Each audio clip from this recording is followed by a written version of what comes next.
అక్కడ డెమాన్స్ట్రేషను చలో పార్లమెంట్ అనేటటువంటి కార్యక్రమం తీసుకోవడం జరుగుతుంది. అసలు ముందుగా ఈ కాక్రోచ్ జనతా పార్టీ అసలు ఏంది, ఎలా ఉన్నది, ఏంది ఒక్కసారి మనం ఆలోచించుకోవాలి. ఎవరు స్థాపించారు, దీని వెనక ఎవరు, ఎట్లా అనేది కూడా రాష్ట్ర ప్రజలకు, దేశ ప్రజలకు తెలియాల్సిన అవసరం ఉన్నది. మన రాష్ట్రం నుంచే ఒక మైనర్స్ అసోసియేషన్ వాళ్ళ సంబంధించినటువంటి అంటే ఇక్కడ పబ్లిక్ ఇంట్రెస్ట్ లిటిగేషన్ ఒకటి వేశారు. మన రాష్ట్రం, తెలంగాణ రాష్ట్రం, అది కూడా చెప్తాను మీకు.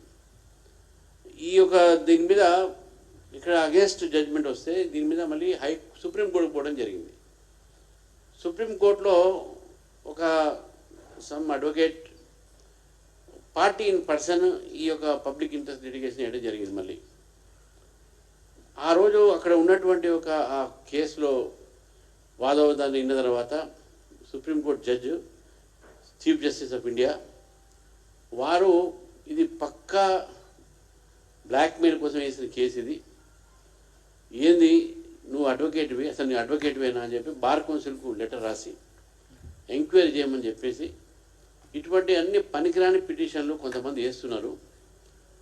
ఇది దేశంలో చాలామంది ఈ పనికి రాకుండా కాక్రోచ్లు అని తయారైపోయారు, పారాసైట్స్ అయిపోయారు. పారాసైట్స్ ఒకరి మీద ఆధారపడటం, పారాసైట్స్ అంటే మనం అయ్యారని చెప్పి సిజే చేసిన కామెంట్ అది.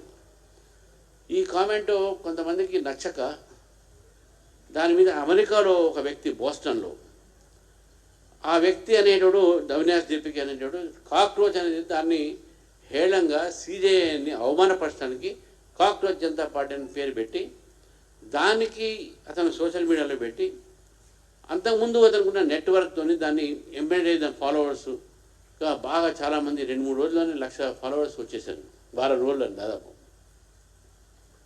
ఇది ఒక జన్మం చేసి అక్కడ ఒక ఆన్లైన్లో ఇంటర్నెట్ ద్వారా వేసుకున్నటువంటి ఒక ఫేస్బుక్, ఇన్స్టాగ్రామ్ ఏంటి మళ్ళీ భారతదేశానికి రావటము.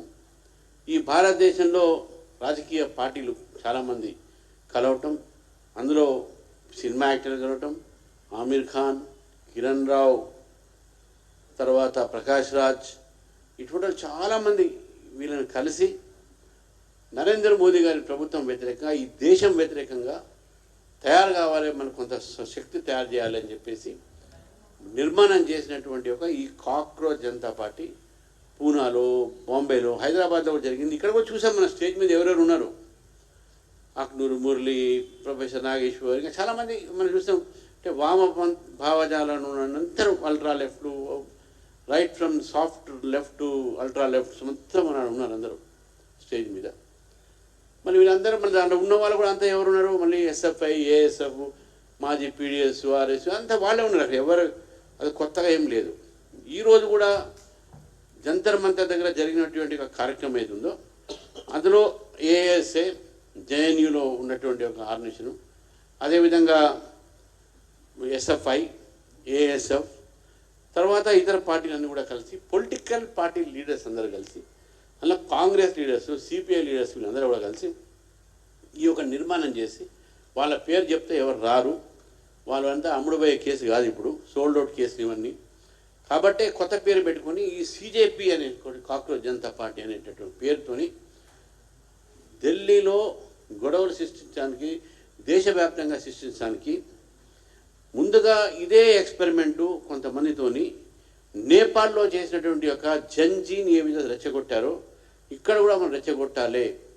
దీని తర్వాత షేక్ హసీనా బంగ్లాదేశ్లో ఏ విధంగా అయితే చేశారో ఆ విధంగా కూడా మనం ఇక్కడ తయారు చేయాలి.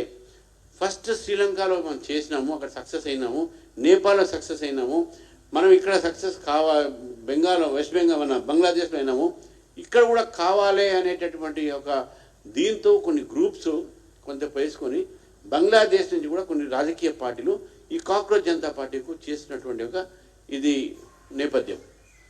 వీళ్ళు నేపాల్ లాగానే, బంగ్లాదేశ్ లాగానే చేయాలి. దాంట్లో భాగంగానే రాహుల్ గాంధీ షేక్ హసీనా ఇంట్లోపడికి పోతారు జనం. మీ అందరికి గుర్తుండాలి, షేక్ హసీనా ఇంట్లోపడికి పోయి ఆమె అల్మారాన్ని వేసి అన్ని మొత్తం లూటింగ్ చేస్తారు. రాహుల్ గాంధీ గారు కూడా అదే. ఎందుకంటే జనరల్గా పార్లమెంట్ మెంబర్ కానీ, ఎమ్మెల్యే కానీ, ఎమ్మెల్సీలు కానీ హౌస్ నడుస్తున్నప్పుడు ఏదైనా విషయం ఉంటే హౌస్లో యూ రేజ్ యువర్ వాయిస్, హౌస్లో మీరు మాట్లాడాలి. ఇంటి దగ్గర ఎందుకు పోతారు? ఇదంతా కూడా ఏంటంటే వీళ్ళని ఆడిస్తున్నటువంటి ఒక విదేశీ శక్తులు కొంతమంది ఉన్నారు. దానికి 2-3 ఎగ్జాంపుల్ మీకు చెప్తాను. ఒక ఎగ్జాంపుల్ ఏంటంటే, నిన్న ఒక వ్యక్తిని పెట్టుకొని వాడు అడిగారు, ఎక్కడ పోతున్నాం? పోలీసులు అడిగితే భోజనాలు చేయడానికి పోతున్నాం, మాకు కటార్ నుంచి ఆర్డర్ వచ్చింది. ఎవరికి ఇచ్చారు అంటే, ఆడ పిల్లలు చాలామంది ఉన్నారు, వాళ్ళకు బ్రేక్ఫాస్ట్ లంచ్ ఇవన్నీ బాక్సెస్ ఉన్నాయి, అవన్నీ నుంచి అని చెప్పి కటార్ నుంచి వచ్చింది వాళ్ళకు. ఇది first. Second, Khalistan forces, Khalistan వాళ్ళు ఇండియాని స్ప్లిట్ చేస్తే ఇదే కాక్రోచ్ జనతా పార్టీకు పనూమ్ కౌర్ వీళ్ళందరూ కూడా 10 కోట్ల రూపాయలు ఇస్తాం మీకు, భారతదేశాన్ని విచ్చలవిడిగా మీరు విచ్ఛిన్నం చేయండి అని చెప్పేసి కూడా, అది కూడా ఆన్ రికార్డు ఉన్నటువంటి విషయాన్ని ఈరోజు మీ ముందు పెడతా ఉన్నాను. ఏ రాహుల్ గాంధీ తాతని నానమ్మని ఖలిస్తాన్ పేరు మీద చంపడం జరిగిందో, ఆ ఖలిస్తాన్ వాళ్ళతోనే చేతులు కలపడానికి రాహుల్ గాంధీ గారికి సిగ్గు రావట్లేదని నేను అడుగుతా ఉన్నాను ఈరోజు. ఇది ఒకటైతే, ఈ దేశ వ్యతిరేక శక్తులను కూడా మాట్లాడుతూ ఉన్నాను ఈరోజు. ఏమని? నీట్ ఎగ్జామినేషన్లో ఈరోజు ఏదైతే లీకేజ్ అయిందో, ఈ లీకేజ్ అయిన వెంటనే 31 మందిని అరెస్ట్ చేసి లోపలికి పంపించడం జరిగింది మా ప్రభుత్వం, ఎన్డీఏ ప్రభుత్వం. నేను అడుగుతా ఉన్నాను రాహుల్ గాంధీ గారిని కానీ, ఇండియా అలయన్సెస్ కానీ, రేవంత్ రెడ్డి గారిని కానీ, మీరు ఈ నీట్ ఎగ్జామినేషన్ మొన్న అయింది, సక్సెస్ఫుల్గా అయింది. ఈ నీట్ ఎగ్జామినేషన్ టెస్ట్ రాసిన వాళ్ళు కానీ, టెస్ట్లో పాస్ అయిన వాళ్ళు కానీ ఒక్కరైనా మీడియాకు ముందు వచ్చి ఏదైనా అన్యాయం అయింది చెప్పారని? ఎవరు ఒక్క వ్యక్తి రాలే, చెప్పట్లే. పైపైచి తెలంగాణలో కూడా నీట్లో చాలామంది సక్సెస్ అయ్యారు, మంచి ర్యాంకులు వచ్చినాయి. ఎవ్వరు కూడా నీట్ రాసిన ఏ స్టూడెంట్ కూడా ఈరోజు దానికి వ్యతిరేకించట్లేదు, వ్యతిరేకంగా మాట్లాడలేదు. ఎందుకంటే కేంద్ర ప్రభుత్వం ఎమ్మటే తీసుకున్నటువంటి చర్య ఒకటి. తర్వాత నీట్ అనేటటువంటి examination national eligibility cum entrance test NEET, ఇది కూడా తెలవని వాళ్ళు మొన్న మీకు జంతర్ మంతర్లో కలిశారు. సరే, అది పక్క పెడదాం. మనం ఈ యొక్క దేశంలో ఎగ్జామినేషన్ సరిగ్గా జరగాలి. గతంలో 2014 కన్నా ముందు లీకేజీలు చాలా అయినాయి. కాబట్టి ఈ లీకేజ్ కాకుండా ఒక చట్టాన్ని తీసుకురావడం జరిగింది.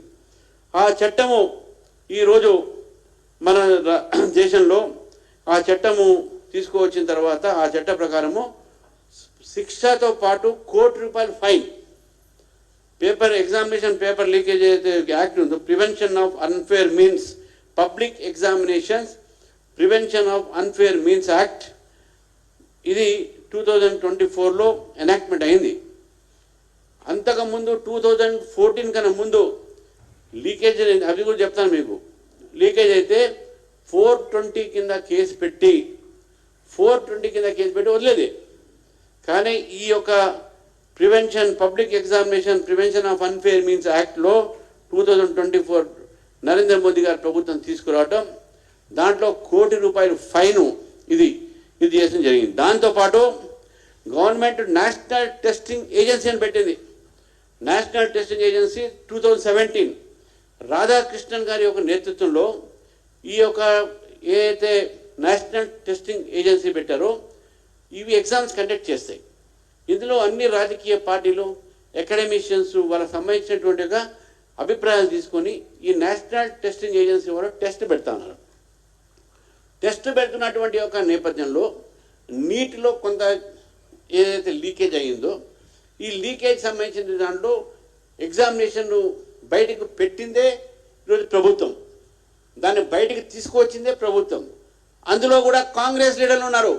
పూనాకు, మహారాష్ట్రకు సంబంధించినటువంటి కుల్కర్ణి అయితే ఏంది, అక్కడ ఉన్నటువంటి ఒక వ్యక్తులు ఎవరైతే లీక్ చేశారో, పేపర్ సెట్ చేసిన వాళ్ళు లీక్ చేశారో, వాళ్ళు కాంగ్రెస్ పార్టీకి సంబంధించి ఉన్న వాళ్ళు చేసినటువంటి లీక్. నేను నిజంగా కూడా నీట్ లీక్ అయింది, దాని మీద మాట్లాడాలి అంటే రాహుల్ గాంధీ గారు పార్లమెంట్లో మాట్లాడవచ్చు. సిపిఐ సరే, వాళ్ళకు ఉన్నదేవరో ఉన్నారో లేరో తెలియదు వాళ్ళకు. కాంగ్రెస్ పార్టీ మాట్లాడచ్చు. ఇండియా అలయన్స్లో ఏదైనా మిగులు ఉంటే, ఇండియా అలయన్స్ బ్రేక్ అయిపోయింది కదా, ఎవరెవరితో ఉన్నారో మనకు తెలియదు, ఇంకా మనకు ఉంటే అక్కడ మాట్లాడచ్చు. బయట రోడ్డు మీద ఏంటంటే నాకు అర్థం కాదు. సరే, ఇది నీట్ ఎగ్జామినేషన్ సంబంధించిన దాంట్లో నేను చెప్తాను.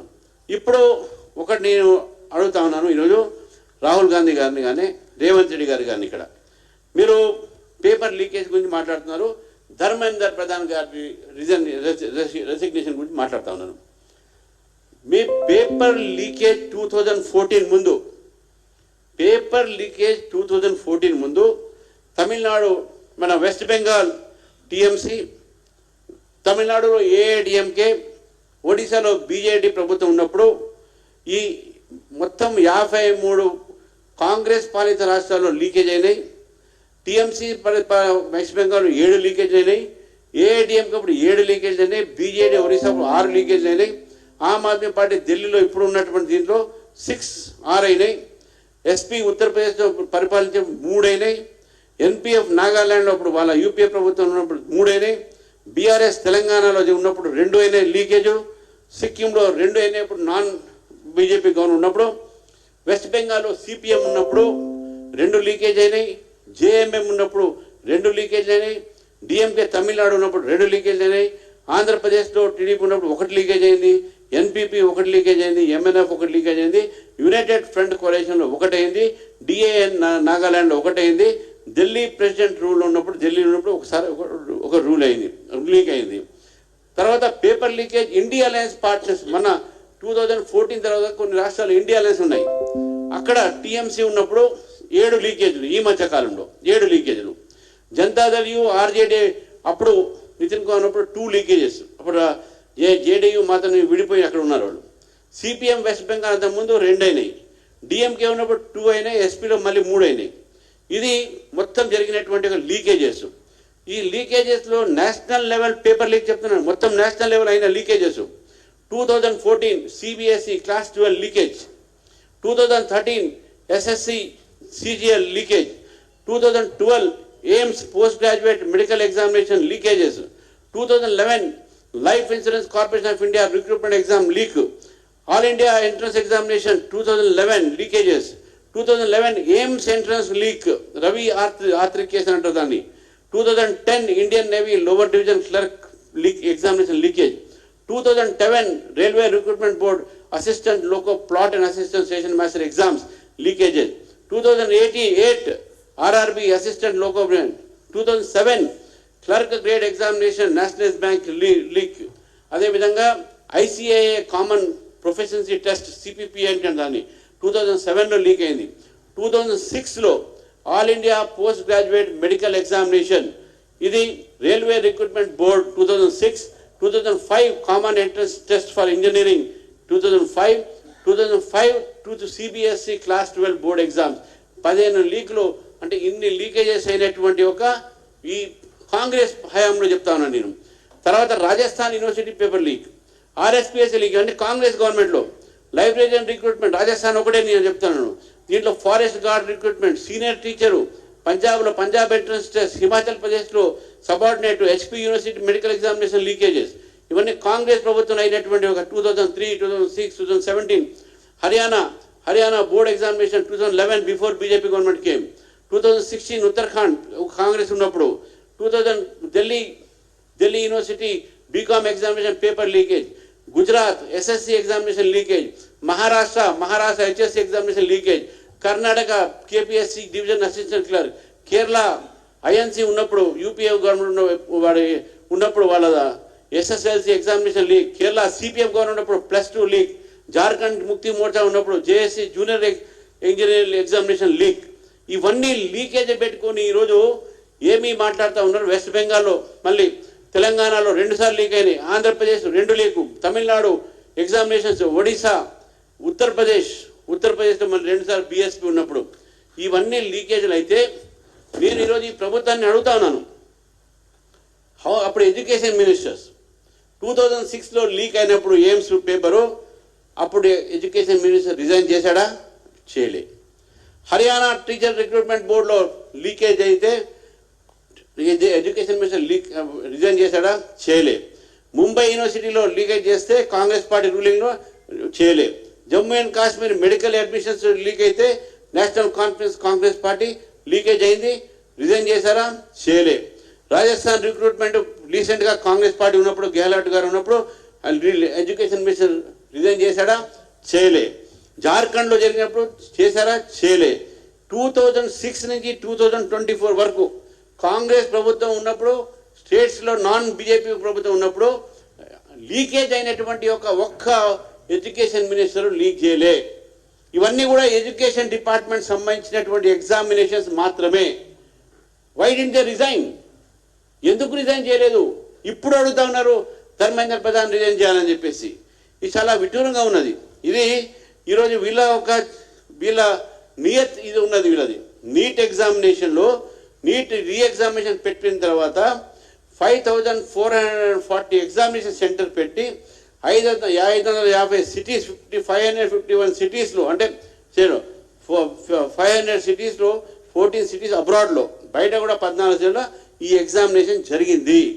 ఈ ఎగ్జామినేషన్ జరిగిన ఇంత పెద్ద ఎగ్జామినేషను ఇది 2004 నుంచి ఏదైతే రిఫార్మ్స్ చేయలేదు, మేము రిఫార్మ్ తీసుకొచ్చినాం. బీజేపీ గవర్నమెంట్ రిఫార్మ్ తీసుకొస్తుంది. ఇన్ని చేసిన తర్వాత కూడా మొత్తం ఈరోజు సిబిఐకి ఒప్పజెప్పి అరెస్ట్ చేస్తే ఈరోజు రాహుల్ గాంధీ గారు, ఈ కాక్రోచ్ జనతా పార్టీ, ఇటువంటి పార్టీలు ముందుకు వచ్చి మాట్లాడుతూ ఉన్నారు. ఈరోజు నేను ఒకటే మాట చెప్తా ఉన్నాను, పేపర్ లీక్ ఏదైతుందో ఇది నారేటివ్గా డెవలప్ చేసి ఈరోజు దేశాన్ని బలహీనపరచడానికి చేస్తున్నట్టు మాట. ఈరోజు నరేంద్ర మోదీ గారు ఫస్ట్ టైం ట్వీట్ చేశారు, ఇది కేవలం పేపర్ లీకేజ్ ఎడ్యుకేషన్ సిస్టమ్ మీద మాట్లాడుతున్నారంటే ఓకే, మేము కూడా దాని మీద ఫస్ట్ టైం విద్యార్థులతో మాట్లాడటానికి ప్రభుత్వం ముందుకొచ్చి పిలిపించి మాట్లాడింది వాళ్ళతోని. మాట్లాడిన తర్వాత ఏమైంది, ఇద్దరు కాంగ్రెస్ పార్టీ రిప్రజెంటేటివ్ వచ్చారు. రాహుల్ గాంధీ కూడా పిచ్చిగా ఆయన ఇంటి ముందు పోయి చేస్తూ ఉంటే ఆయనతో కూడా మా మినిస్టర్ మాట్లాడారు. మా మినిస్టర్ మాట్లాడి జితేందర్ సింగ్ అని ఎక్స్ప్లెయిన్ చేసే ప్రయత్నం చేశారు. భయ్యా బాబు ఇది తప్పు, నేను మాట్లాడితే పార్లమెంట్లో వచ్చి మాట్లాడు, రోడ్డు మీద బాగుండదు అని చెప్పి సంజాయించిండు. సరే, ఆయన అగ్రి అయిందా లేదా అనేది వేరే మాట. ఈరోజు ఏదైతే మనకు సంబంధించినటువంటి ఒక బీజేపీ ప్రభుత్వము మేము తీసుకువచ్చినటువంటి ఏదైతే రిఫార్మ్స్తో పాటు ఈరోజు యువకులకు చేసే పని ఈరోజు చెప్తా ఉన్నాను మిత్రులారా. ఈరోజు అన్ఎంప్లాయ్మెంట్ గురించి వీళ్ళు మాట్లాడుతూ ఉన్నారు. Government recruitment and employment opportunities NDA ప్రభుత్వం వచ్చిన తర్వాత ఇప్పటి వరకు 12 లక్షల అపాయింట్మెంట్ లెటర్స్ మేము ఇవ్వటం జరిగింది. 19 రోజుగార్ మిలాలు జరిగినాయి. 51,000 యంగ్స్టర్స్కు మేము ఉద్యోగాలు ఇచ్చినాం. ప్రధానమంత్రి వికసిత్ భారత్ రోజ్గార్ యోజన కింద 20 లక్షల మందికి ప్రతి 6 నెలలకు జాబ్స్ వచ్చేటటువంటి ఒక నిర్మాణం చేసే ప్రయత్నం చేస్తున్నారు. తర్వాత మీకు skills development, enterprise self employment, startup India, ప్రధానమంత్రి ముద్రా యోజన, దీని ద్వారా చాలామంది యువకులకు ఈరోజు ఉద్యోగ అవకాశాలు పెరిగినాయి. ఎడ్యుకేషన్ అవకాశాలు కూడా పెరిగినాయి.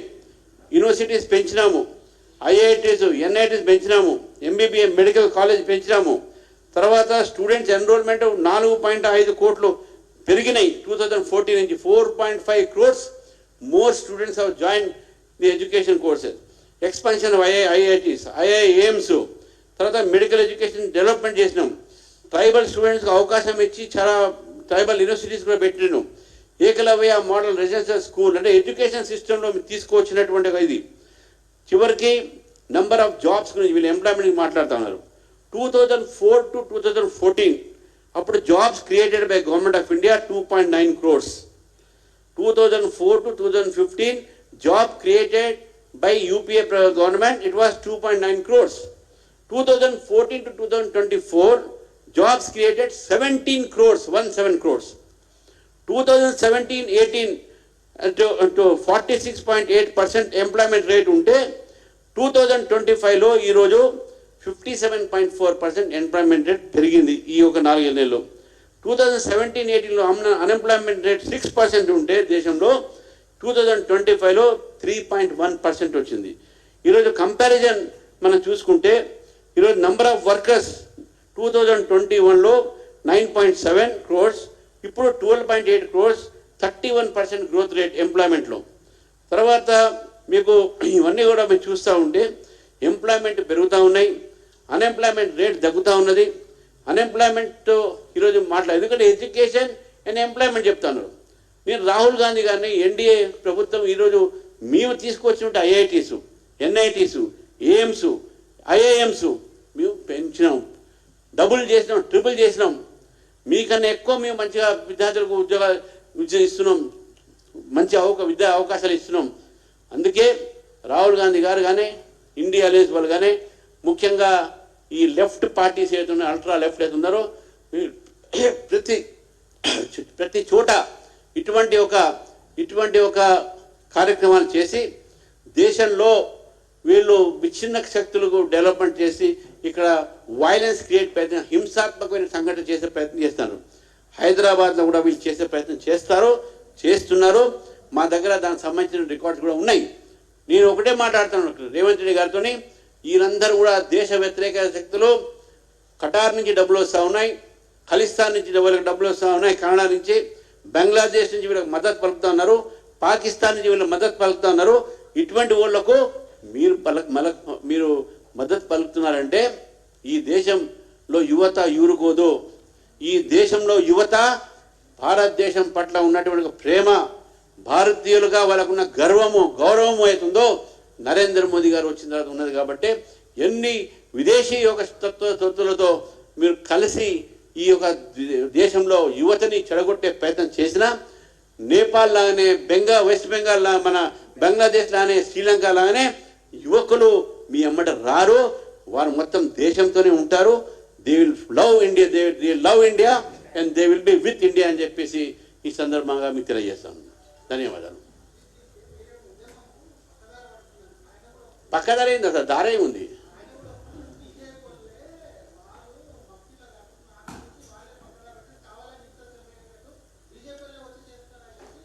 వీడియో కెమెరా తీసి చూడమని చెప్పండి.